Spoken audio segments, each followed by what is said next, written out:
sejam bem-vindos ao programa Plural, um convite à cultura, ao turismo, ao esporte, ao lazer e muita poesia para você. Através de curiosidades, homenagearemos grandes poetas e lhes apresentaremos um novo universo. Vocês conhecerão nossos convidados e se envolverão nesse maravilhoso mundo da arte, que provoca o pensamento e enriquece a alma. Meu nome é Tatiana Viegas e você está assistindo ao programa Plural. Hoje iremos abrir este programa com um homenageado Jorge Amado, um grande escritor nascido em 10 de agosto de 1912, considerado um dos principais representantes do romance regionalista da Bahia. Também escreveu biografias, poesias, textos de teatro e até memórias. Além de escritor, atuou também como político e jornalista. É considerado um dos grandes nomes do modernismo na literatura brasileira. Muitas de suas obras foram adaptadas para a televisão, principalmente novelas, teatro e cinema. Na TV fez muito sucesso e a adaptação de Gabriela Cravo e Canela e Tieta do Agreste. Já no cinema, fez sucesso com Dona Flor e seus 2 maridos. Suas obras literárias conquistaram não só os falantes da língua portuguesa, como de outros idiomas, o inglês, o espanhol, o francês, o italiano, o alemão, entre outros. Vamos então de 2 poemas especiais. Dona Flor e seus 2 maridos. A viração desatava os cabelos lisos e negros em flor. Punha-lhe o sol azulados reflexos. No barulho das ondas e no embalo do vento, rompeu a aldeia sobre o mar de Itapuã. A brisa veio pelo ais de amor, e num silêncio de peixes e sereias, a voz estrangulada de flor de aleluia. No mar e na terra, aleluia. No céu e no inferno, aleluia. Ainda em profundidades, Mar Morto. Lívia, olha de sua janela o mar morto sem lua. Aponta à madrugada os homens que rondavam a porta, o seu corpo sem dono. Voltaram para suas casas e agora tudo é mistério. A música acabou e aos poucos as coisas se animam. Os cenários se movem, os homens se alegram. A madrugada rompe o mar morto. Terminando o nosso momento poético, entramos então no Gotas da Língua, curiosidades sobre o idioma, sobre a língua portuguesa. Hoje não falaremos de significados. Falemos então de figuras de linguagem. Nesses 2 poemas podemos observar as hipérboles, voz estrangulada e mar morto, ambos linguagem figurada. E agora acompanhem a reportagem com o ilustre Célio Pimentel, de nossa repórter, maravilhosa jornalista Luísa Reis. Vamos com a gente! Olá, Tati! Olá a todos os nossos telespectadores do programa Plural. Hoje a gente está aqui com um convidado ilustre, que é o Célio Pimentel. Ele atualmente é diretor e editor do jornal Hora Certa, mas tem um currículo gigante, de muito prestígio. E hoje ele está aqui com a gente para falar do seu último livro lançado, que é o Estrada de Ferro Maricá, que tem grande valor para a nossa cultura e tem muito a acrescentar para a gente que é morador aqui da região dos Lagos, eu tenho certeza. Célio, é um prazer te ter aqui com a gente. Eu queria que você contasse agora um pouquinho sobre o seu livro, como que surgiu a ideia, como que você desenvolveu. Conta para a gente um pouquinho. Então, boa tarde a todos e todas, ouvintes e pessoal da rede, né, que está nos assistindo agora. Então, eu nasci na estação de trem de Guaba Grande, né, e isso já faz bastante tempo, porque o trem acabou em 1964. Mas existia um trem que saía de Niterói com destino a Cabo Frio. E meu pai, por muito tempo, foi um chefe de estação. E eu vim a nascer na estação de trem de Guaba Grande. E, quando criança, era lindo você assistir a chegada do trem cheio de pessoas, né? E trazendo novidades, na época, trazendo revistas, jornais, porque naquele momento, o trem era o principal meio de transporte da população. O trem chega em Araruama em 1913. Em seguida, chega Iguaba Grande, em 1914. De 14 até 37, 1937, como era feito essa ligação Cabo Frio, São Pedro da Aldeia, para ir para Niterói, por exemplo, né? A pessoa pegava uma embarcação em Cabo Frio,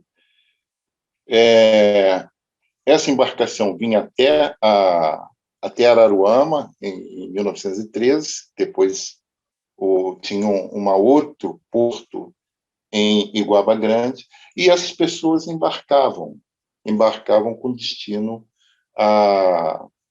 aonde fosse, o Saquarema, Maricá, São Gonçalo ou Niterói. Também o trem era utilizado para os transportes de sal, que foi o principal produto que, na época, era o principal produto para exportar para outros estados. Então, era embarcado no trem 3, 4, 5 vagões cheios de sal para ir para outros estados. E aí a nossa referência maior era o sal, até um determinado momento. Hoje nós ainda temos muitas salinas funcionando. São explorados só aí, aí o sal cisne, ele consome da nossa salina em torno de 20 toneladas de sal. Então, é um produto que a gente nem imagina, né? Mas tem uma coisa muito bonita, muito grande. O trem também era utilizado para o turismo. As pessoas vinham Teve um momento que as pessoas vinham de Friburgo ou do Rio de Janeiro, pegavam o trem em Niterói e vinha para a região dos lagos. E aí era uma coisa assim, bastante interessante para o turismo. Esse trem desenvolveu nesse período. E isso me levou a fazer este livro, Estrada de Ferro Maricá, que foi o livro... Eu sou formado em História, formei aí pela Veiga de Almeida, Universidade Veiga de Almeida, aí teve o professor Chicão, teve o professor Paulo Roberto, tive vários professores que até eu fazer uma monografia, essa monografia virou esse livro, quer dizer, foi utilizada como base, mas acima da minha questão acadêmica, também teve a minha participação com meu pai, com pesquisa de campo, que veio ficar muito forte, essa pesquisa de campo. Então, eu vejo muito interessante a nossa região, as pessoas estarem estudando nossa história e percebendo nossa história para entender, né, o potencial que tem. O trem desenvolveu, por exemplo, a cidade, por exemplo, de Guaba Grande, que era uma vila. Em 1954, por exemplo, ela virou distrito e depois virou município. Isso se não tivesse o desenvolvimento do transporte sobre trilho, jamais nós teríamos seria mais uma, né, Cabo Frio ficaria o tempo todo assim, né? Então, a emancipação política e administrativa se deu até pelo desenvolvimento do transporte. É muito interessante a gente ver como que essa mobilidade urbana mudou, né, de lá para cá, e foi o que você falou, surgiu de um trabalho acadêmico, mas tem um envolvimento afetivo aí, já tem uma história de uma pessoa que é moradora daqui, acompanhou de perto, não foi só um estudioso, foi uma pessoa que presenciou, que viu tudo isso, né?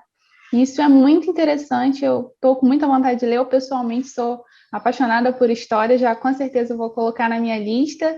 E eu quero que você deixe um convite para os nossos telespectadores para lerem o seu livro, onde que ele está disponível, como que a gente pode encontrar, para a gente também estar por dentro. Esse livro foi lançado em 2015, né? 2015, terminei em 2016.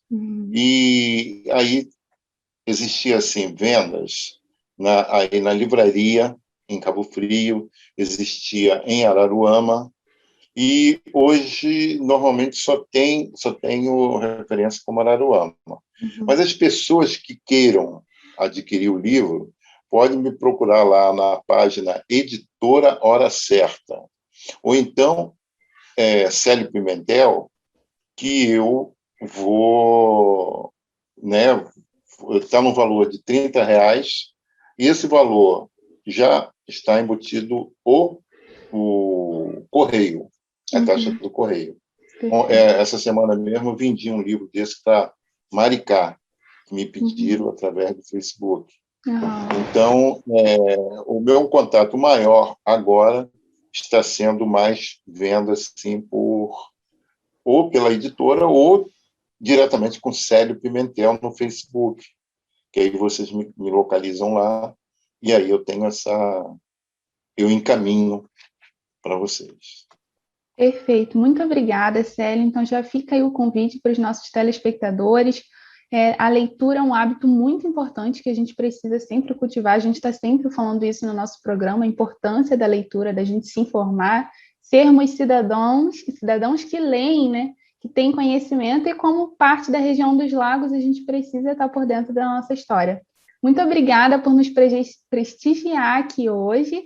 Fiquei muito feliz de fazer essa entrevista com você